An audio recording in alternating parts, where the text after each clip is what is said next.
Glück auf und Howdy aus Austin in Texas. Ja, ihr habt die Nachrichten bestimmt mitverfolgt hier in Texas, in Kerr County. Ist eine furchtbare Katastrophe passiert und wir haben uns mal vorgenommen, das mal so ein bisschen gerade zu rücken und mal euch zu zeigen, aus welchem Holz die Texaner sind. Richtig? Richtig. Also trotz des sehr schwierigen Themas hier, viel Spaß bei diesem Video. Die Achtermikes in Texas. We have some breaking news to get to on this Sunday. Take a look at your screen. Extreme flooding situation. Several people have lost their lives. Several are still missing. Still unaccounted for. Today, the search and rescue teams continue that tough task. Over an inch per hour. It must be pouring where you're at right now. Also Kerr County. Wo ist Kerr County? Ich blende mal die Map hier ein, damit ihr mal eine grobe Vorstellung habt, wo das ist und wo wir gerade sind. Ist also nicht ganz weit weg von uns und wir haben das natürlich mitbekommen. Wir sind jetzt nicht unmittelbar betroffen. Wir hatten schlechtes Wetter an dem Tag, mit Sicherheit. Also es war sehr viel Regen, aber in Kerr County gab es ein sogenanntes mesoskalares Wetterphänomen. Das ist ein sehr schwieriges Wort und da passiert Folgendes. Man spricht wohl von mesoskalar, wenn das so beschränkt ist auf 10 bis 100 Kilometer. Ne? Das ist also so ein Wettergebiet, 10 bis 100 Kilometer. Und dann kam noch hohe Luftfeuchtigkeit dazu und das hat wohl dazu geführt, dass der Guadalupe River, der dort ist, innerhalb von 30, 40 Minuten um 8 Meter angestiegen ist, was zu einer katastrophalen Flutwelle geführt hat. Ja, das ist nicht das erste Mal, dass das passiert ist. Das letzte Mal ist das 1987 genau im gleichen Bereich passiert, also auch im Hill Country. Und da ist, glaube ich, ziemlich das gleiche Wetterphänomen passiert, oder? Ja, also furchtbare Flut. Wir hier bei uns, wie André gerade sagte, wir hatten nur sehr schlechtes Wetter, ist tatsächlich ein bisschen untertrieben. Ich hatte Angst, ich hatte wirklich Angst vor Wetter. Ja, die Mutti hatte Angst. Man muss auch sagen, also wenn es hier in Texas regnet, also hier in der Gegend zumindest, ne, dann hast du meist nicht so einen Dröppel, ne, sondern hast richtig so einen Platzregen. Ne? So, und das kam dann außergewöhnlich hart runter. Ich habe gelesen, es war irgendwie so 50 Zentimeter teilweise im Kerr County, ne, ist da Regen gefallen. Das mag erstmal nur eine kleine Nummer sein, aber was für Regen ist das schon extrem. So, und wenn wir hier rausgeguckt haben, ich hatte ja auf Instagram auch mal so quasi live so ein paar Bilder von der Straße gepostet, dann war das schon, also die Straßen waren ein Bach. Es floss einfach nur hier runter. Ja. Die Straßen sind aufgebrochen teilweise und es sprudelte einfach auch Wasser raus. Also es sah schon sehr, sehr beängstigend aus. Kinderspiel zu dem, was in Kerr County passiert ist. Und ja, da hast du vielleicht weitere Infos. Nein, also insgesamt, ich glaube, um Infos über Kerr County zu holen, müsst ihr euch ein anderes Video anschauen, weil das sollte nicht Thema des Videos sein. Auch nicht, wie damit umgegangen wurde, was Kommentare angeht, was wirklich sehr, sehr schrecklich war, was wir alles gelesen haben, wie viele Menschen dazu kommentiert haben, was da passiert ist. Ich glaube, wir wollen mal ein komplett anderes Video machen, nämlich, ihr kennt uns, wir sehen das Gute in Dingen und wollen euch zeigen, wie viel Gutes trotzdem in den letzten Tagen zu sehen war, was hier alles passiert ist an guten Dingen, die ihr wahrscheinlich in den Medien gar nicht mitbekommen habt. Weil Texaner sind aus ganz besonderem Holz geschnitzt und das konnten wir live miterleben. Na, absolut, absolut. Also wir haben lange überlegt, ob wir so ein Video machen, weil wir eigentlich immer fröhliche Videos machen. Manchmal lästern wir ein bisschen, das gehört ja dazu. Das ist doch ein sehr ernstes Thema. Ne? Aber jedes ernste Thema hat natürlich auch seine guten Seiten und wir finden schon, dass das auch in unseren Kanal so ein bisschen passt, um zu zeigen, wie die Texaner ticken. Ne? Also geht ja so ein bisschen um Auswandern und Leben hier in Texas und das spiegelt sehr gut wider. Also uns hat es sehr überrascht, müssen wir sagen. Also wir haben noch nie so eine Katastrophe hier in Texas miterlebt. Klar, wir hatten ein bisschen Unwetter oder wir hatten mal so ein Blitzeis, ne? Aber das ist alles Kindergarten zu dem, was da passiert ist, ne? Mit über 100 Toten hier und vor allen Dingen viele Kinder dabei, ne? Was natürlich sehr, sehr schlimm ist. Und da gibt es auch nichts zu beschönigen. Ne? Und Tina hatte recht, also die Kommentare, die da teilweise waren unterirdisch. Das wollen wir wegblenden. Wir wollen euch aber erzählen, wie die Texaner hier ticken, denn ich weiß nicht, ob es in den ganzen USA ist, ne? Aber wir haben schon den Eindruck hier, wenn sowas ist, hier hält man zusammen. Absolut. Absolut. Und wir haben mal so ein bisschen rekapituliert, was uns so ein bisschen im Kopf hängen geblieben ist oder wie wir das wahrgenommen haben, was die Texaner ausmacht. Und das allererste, was ich wahrgenommen habe, ist, dass hier kein Texaner nach dem Staat geschrien hat. Die sind alle sofort aufgesprungen und haben alle sich selber geholfen. Texas hat zusammengestanden und die haben einfach gemacht. Also es war kein großes Lamentieren, was ich hier in den Medien gelesen habe, von wegen, wir brauchen FEMA, wir brauchen FEMA. Also FEMA ist hier die staatliche Hilfsfonds, genau. Hat niemand nachgeschrien, sondern ganz im Gegenteil. Die sind alle aufgestanden und haben Haltung bewiesen. Genau, also mit aufgestanden hat die Tina, meine ich nicht nur bildlich, sondern die Leute haben wirklich ihre Klamotten gepackt hier, ihre Tasche gepackt und sind in dieses Care County gefahren, um zu helfen, um zu suchen, um anzupacken, um zu trösten. Und das war schon extrem. Habe ich so ehrlich gesagt noch nie erlebt. Zum Glück habe ich solche Katastrophen noch nicht oft erlebt. Darum habe ich jetzt nicht so einen direkten Vergleich. Aber das ist schon was, wo man das Gefühl hatte, oh, wow, jetzt ist scheißegal, ob du rot oder blau bist. Jetzt geht's ums Helfen und die Autos sind losgefahren. Die Hubschrauber sind sofort gekommen. Ich meine, Hubschrauber ist ein gutes Beispiel. Ne? Irgendwie die ganzen privaten Leute, die hier einen Hubschrauber betreiben, die ein privates Flugzeug hier haben, ne? Die sind aufgestiegen in die Luft und sind den Fluss abgeflogen und haben nach Überlebenden gesucht oder halt leider nach Leichen. Und da haben die kein Geld für erwartet. Also das ist alles hier, wir helfen euch, wir stehen zusammen. Ne? Und das alles wurde koordiniert auf allerhöchstem Niveau von den First Respondern, von der Polizei, Feuerwehr und EMS, die da wirklich Hervorragendes geleistet haben. Das muss man wirklich sagen. Die Koordination suchte seinesgleichen. Die haben auch wirklich ganz klar gesagt, hier darfst du helfen, hier darfst du nicht helfen. Ja, also ich hatte schon den Eindruck, die sind da sehr professionell aufgestellt. Ne? Die sind natürlich im Hill Country, das ist natürlich sehr ländlich gelegen da, ne? Sind natürlich auf Hilfe von außen auch angewiesen. Ne? Da hast du vielleicht so ein Sheriff Office da oder so ein Fire Department, dann sind da vielleicht 10, 15 Leute. Ne? Und wenn so eine Katastrophe kommt, ist schnell Land unter. Ne? Also sind die völlig überfordert. Aber was die hier können, ist Logistik. Ne? Also die können wirklich sehr schnell logistische Meisterleistungen hier vollbringen. Die haben die Leute eingeteilt, wer was wie wo macht. Es gab dann auch eine Meldung hier in den Timelines, ne? Jetzt bitte, das brauchen wir nicht mehr, wir brauchen jetzt keine Volunteers mehr, wir haben genug Manpower da, ne? Weil ab irgendeinem Punkt muss man auch sagen, okay, wir können jetzt unsere Gummistiefel anziehen und dahin fahren, aber es nutzt ja nichts, wenn wir nur rumstehen und keiner weiß, was wir machen sollen. Ne? Darum, die haben das schon sehr, sehr gut koordiniert. Und die haben auch drauf geschissen, ob das bezahlt wird oder nicht. Ne? Also die Leute sind einfach losgegangen und haben geholfen. Ne? Ja, wer auch geholfen hat, was auch extremst beeindruckend war, ist Mexiko. Also das Land Mexiko hat sofort Hilfe nach Texas geschickt. Ja, die haben sofort eine Einheit geschickt, die darauf spezialisiert sind, auf diese Springflut-Opfer. Ne? Die waren innerhalb von wenigen Stunden hier, ne? Sind hier in Austin gelandet und dann dahin gekarrt worden.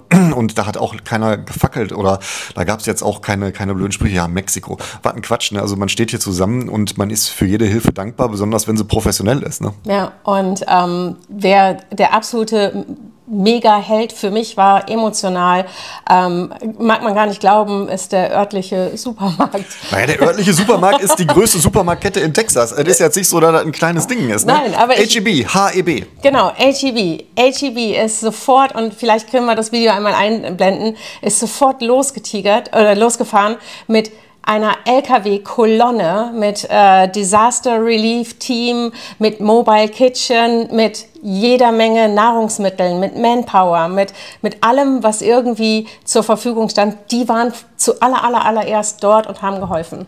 Genau, also das muss man wissen. AGB unterhält für genau solche Fälle auch tatsächlich so einen Notfallkonvoi.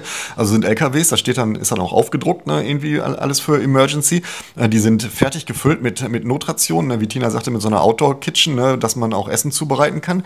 Und die waren auch innerhalb weniger Stunden waren die vor Ort und haben die Leute da versorgt. Ne? Und da fragt bei AGB auch keiner, ja, und wer bezahlt hat. Ne? Das nehmen die auf ihre Kappe. Denn also der AGB hier, der hat tatsächlich so ein bisschen sich auf die Fahne geschrieben für Texas. Ne? Und die supporten hier, was geht. Die spenden ohne Ende. Und Spenden ist vielleicht ein gutes Thema. Ne?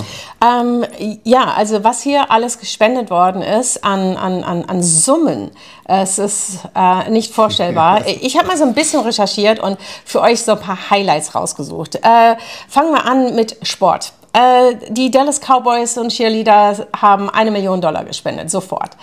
Das konnten sich die Houston Astros natürlich nicht sagen, das haben auch $1 Million gespendet. Die Major League Soccer hat 500.000 gespendet und die NBA 2 Millionen. Also nur aus dem Sportbereich und auch nur um ein paar große Spender zu nennen, kam das sofort an. Shakira hat im Bereich Promis die Einnahmen ihres Konzerts gespendet. Matthew McConaughey hat gespendet. Kendra Scott hat eine eigene, also Kendra Scott ist hier ein Mega-Promi in Austin, die ist eine Schmuckdesignerin und zwar eine sehr, sehr, sehr erfolgreiche Schmuckdesignerin, die macht echt super schönen Schmuck. Ja, der ist schön, aber der ist Schrott, aber das ist egal, jetzt, wir wollen sie ja loben, jetzt weil die gespendet hat. So, und zwar hat sie eine eigene Kollektion gemacht mit ganz, ganz süßen Armbändern und alles das, der ganze Sales von diesen Armbändern geht komplett an das Flood Relief Team und Pete Terry fand ich ganz beeindruckend. Machen wir erst noch Rodeo Austin, 500.000, Home Depot, 250.000, Walmart, 500.000 und AGB, $5 Millionen. Also das ist unglaublich. Was du jetzt sagtest, Pete Terry. Und zwar die lokalen Restaurants, die lokalen Boutiquen. Würdest du Pete Terry als Restaurant bezeichnen? Fastfood-Ketten.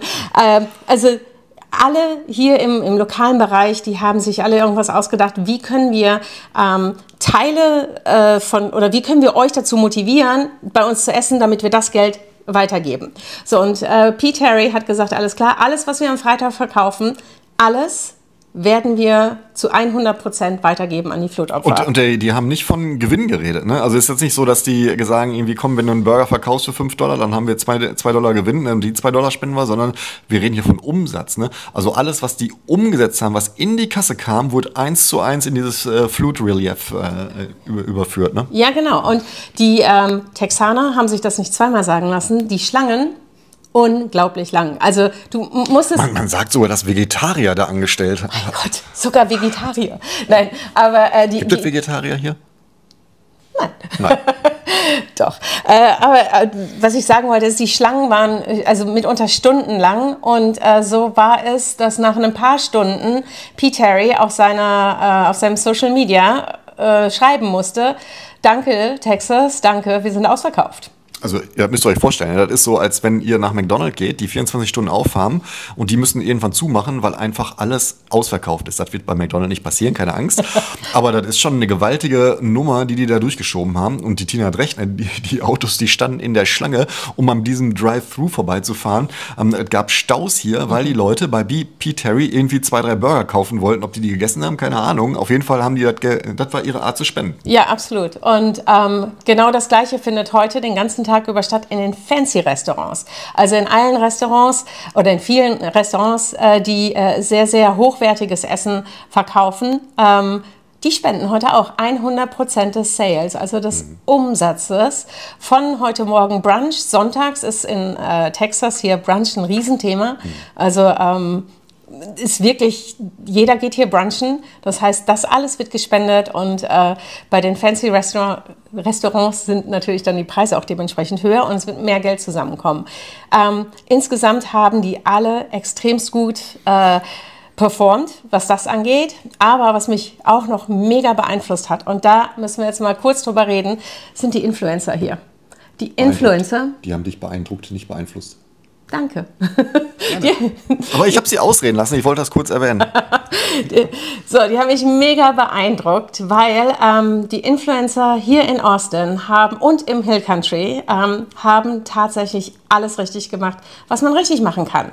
Die haben in der Sekunde aufgehört, über Proteinshakes oder Wein oder was weiß ich zu posten, sondern haben zu 100% ihre Reichweite benutzt, um Informationen weiterzugeben, um Spenden zu koordinieren, um zu informieren, wo wir essen gehen können, quasi, um zu spenden.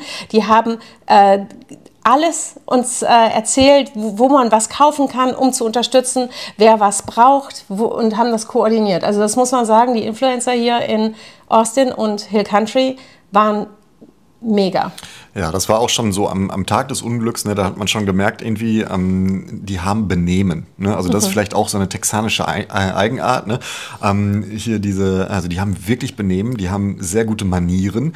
Lest ja bestimmt auch oft, in den Südstaaten gibt es immer Manieren und selbst die Influencer hier, ich meine, das sind jetzt keine super Mega-Influencer. Ne? Also die haben ein paar 10.000 Follower oder was. Ne? Hunderttausende, ja. Also schon. Also sind lokale Influencer, ne? Die kümmern sich dann so um Foodblogs oder um Locations oder was man machen kann in Austin. So, und die haben sich alle am Riemen gerissen, ne, und haben tatsächlich die Menschen hier mit ihrer Reichweite an Informationen versorgt. Und das fand ich sehr beeindruckend. Ne? Ich weiß nicht, ob es, schreibt mal in die Kommentare, deutsche Influencer, ne? Ich meine, da gibt es ja genug Dumpfbacken da, die in Dubai sitzen oder was auch immer. Ne? Glaubt ihr ernsthaft, dass die das machen würden, ohne Geld und einfach posten, ihre Reichweite nutzen? Was ich übrigens sehr ankreide, grundsätzlich bei diesen Influencern ist, dass die eine mega Reichweite haben und ihre Reichweite nur dafür nutzen, um irgendwelche Proteinscheiße zu verzocken. Die könnten so viel Gutes tun, ne? Irgendwie mit ihrer Reichweite. Und das verpufft einfach alles. Ne? Ich kriege schon wieder Blutdruck. Nein, aber deswegen das Gute ist, dass unsere Influencer hier in Austin alles richtig gemacht haben. Wärmt mein Herz richtig und ich sagte, wenn sie ein warmes Herz hat, dann geht's mir gut. Genau. Nein, aber ich war wirklich gespannt. So, oh mein Gott, ich hoffe nicht, dass irgendjemand Cheers an einem Pool hier postet in der Zeit. Aber das kann ja passieren, ne? Dass du das irgendwie, weil du am Pool bist und das gar nicht mitkriegst, was da ist. Ja. Ich meine, wenn du am Pool bist bei den Regenfällen, hast du sowieso einen an der Klatsche. Aber ich sag mal, wenn du das postest und das nicht mitkriegst, ja, dann kann das passieren. Aber wir haben eine gesehen, die das gepostet hat, die jetzt aber sofort gelöscht, ne? Ja. Weil das einfach wahrscheinlich von der Zeit her nicht so hinkam. Und vielleicht war das auch ein Schedule-Post oder was. Mag sein, aber was ich auch noch gut finde, es hört ja nicht auf. Die teilen immer noch, hey, wenn du spenden möchtest, du kannst hier einen Pulli kaufen, du kannst hier das kaufen und damit hilfst du den Flutopfern. Also unermüdlich. Ja, also die Gefahr ist ja auch noch nicht so richtig gebannt. Ich meine, weil das war eine Woche jetzt her? Oder? Es ist eine Woche her, am 4. Juli. Her, genau. Und der Fluss ist natürlich jetzt angespannt. Ne? So, und es regnet halt immer noch ab und zu. Und heute ist zum Beispiel, hast du gesagt, in Llano, ne? Ja, der nächste Fluss. Da gab es auch wieder eine Meldung. Ne? Also Austin an sich ist einigermaßen davon gekommen, ne? Irgendwie im Norden Georgetown oder Leander da oben, ne? Das war nicht so gut. Da sind ein paar Straßen zusammengebrochen, ein paar Brücken zusammengebrochen. Ich weiß nicht, ob es Tote da gab. Gab es leider auch. Ne? Aber wo wir hier sind, ist eigentlich nicht viel passiert, weil wir halt ja auch nicht in der Nähe von einem Fluss sind. Ne? Ja. Das ist so. Also unser Fazit von... Gibt schon ein Fazit? Gibt es noch kein Fazit? Ich wollte noch ein bisschen lästern über ein paar Leute und Kommentare. Darf ich oder nein, darf ich nicht? Ein Kommentar darfst du aussuchen. Ach komm. Das Video soll wirklich die Service-Leute hier und die Texaner hochhalten. Und ich will gar nicht lästern. Ne? Wir waren ja mal live auf Instagram kurz danach, ne? Und ich habe gesagt, irgendwie Leute, die kommentiert haben, Trump und Klimakatastrophe, sei da selber schuld. Ne? Ihr sollt euch was schämen, da bleibe ich immer noch bei. Ne? Das ist wirklich schäbig. Darum gehe ich jetzt heute gar nicht darauf ein. Und ich ehre die Texaner hier, die da so fleißig geholfen haben, die gespendet haben. Auch wir haben übrigens gespendet. Ne? Aber wir können halt nur Geld spenden. Ne? Da nutzt nichts, wenn der André und die Tina sich die Gummistiefel anziehen und eher dann zum Opfer werden als zum Spender. Darum, wir unterstützen mit Geld. Das ist alles, was wir tun können. Ne? Wenn einer sagt, irgendwie helft mit verteilen, machen wir das. Ne? Aber wir sind jetzt nicht hingefahren. Nein, wir sind nicht hingefahren, aber wir gehen essen natürlich. Wir spenden Geld. wir sind so aufopferungsvoll. Oh mein Gott, wir gehen essen. Nein, aber ihr wisst, was ich meine. Ne? Also wir schauen schon, dass wir genau wissen, wo wir unser Geld hingeben. Und das können wir in diesen Tagen wirklich beeinflussen, dass wir damit auch helfen können mit unseren Alltagsausgaben. Aber Fazit ist, Texaner sind extremst resilient. Also die kann so schnell nichts umhauen. Die halten zusammen. Das ist etwas, wo ich mich sehr, sehr wohl fühle. Und nochmals unterstreicht, dass wir genau die richtige Entscheidung getroffen haben, nach Texas zu gehen. Ja. Das Zusammengehörigkeitsgefühl hier ist deutlich ausgeprägter, als wir das in Deutschland erfahren haben. Ne? Ja. In Deutschland hast du deine kleine Bubble, ne? Und dann hat man vielleicht Freunde, auf die man sich verlassen kann. Ich weiß aber, dass 3 Straßen weiter wird da jetzt keiner, außer halt ist irgendwie der Mega-Katastrophenfall, vielleicht geht dann so ein Ruck durch Deutschland. Ne? Aber der Zusammenhalt hier ist tatsächlich anders. Die Menschen haben sich so 2-3 Tage danach ein bisschen aufgeregt, weil Mr. Trump es nicht geschafft hat, hier ins Flutgebiet zu kommen. Und er ist dann hinterher gekommen nach einer Woche Woche. Ne? Jetzt muss man auch sagen, was soll der Präsident da, wenn die Rettungskräfte im Einsatz sind und da Leichen rausziehen? Ich finde, das ist auch nicht angemessen, dass Mr. President dann da im Anzug steht und sagt, ja, finden wir alles ganz schrecklich. Lieber warten, bis die Lage sich beruhigt hat, dann besuchst du die Lage. Und ich finde, er hat das richtig gemacht. Dem kann man da gar nichts ankreiden. Ne? Und auch die Gerüchte mit, ja, der hat den Wetterdienst, die fandet, oder ich wollte nicht kommentieren, aber der hat den Wetterdienst, die fandet, ne? Ja, hat er vielleicht gemacht. Die Alarmmeldung ging trotzdem raus. Ne? In Texas hat der Wetterdienst alles richtig gemacht. Und wenn euch in Deutschland was anderes erzählt wird, sind das einfach Fake News. Okay, dazu noch eine Sache. Oh, jetzt habe ich sie. Jetzt kriegt Mutti auch Blutdruck. Nein, Mutti kriegt keinen Blutdruck. Wir waren schon fertig mit dem Video. Mutti kriegt keinen Blutdruck. Aber ich möchte sagen, was ich gut finde, ist, ne, und wirklich jenseits von Politik habe ich nichts mit am Hut, interessiert mich nicht, ist, dass sich hier in Texas hingesetzt wurde vom Governor, von den Politikern und gesagt haben, okay, was ist schiefgelaufen? Mein Zitat, ich habe ein Zitat gelesen, was ich gerne mit euch teilen möchte, weil das ist so unglaublich wahr. Und zwar ist es ein Meme. Texas schreit nicht nach Hilfe, Texas ist die Hilfe. Und das kann ich nur unterschreiben. Ja, das ist doch ein schönes Schlusswort. Also, Texas schreit nicht nach Hilfe, Texas ist die Hilfe. Die brauchen nicht wirklich Federal Government hier, sondern die Texaner stehen zusammen, die helfen sich gegenseitig. Und wenn das nicht reicht, dann kann man immer noch mal gucken, ob man außen sich irgendwelche Hilfe guckt. Mich würde mal eure Meinung interessieren, wenn ihr die Katastrophe von North Carolina vergleicht mit Texas. Was habt ihr von North Carolina mitbekommen? Was habt ihr von Texas mitbekommen? Schreibt es mal in die Kommentare und lasst uns ein bisschen gepflegt diskutieren. Also, Ladies and Gentlemen, schön, dass ihr dabei seid. Schön, dass ihr auch dieses ernste Video mit uns geguckt habt. Wenn ihr ein bisschen Spaß haben wollt, folgt uns auf Instagram. Da geht es ein bisschen lustiger zur Sache. Und das nächste Video ist mit Sicherheit wieder ein Business-Video. Denn wie ihr wisst, habe ich jemanden eingestellt, der aus dem Ausland kommt, also aus Kalifornien. Und da möchte ich gerne meine Erfahrungen teilen.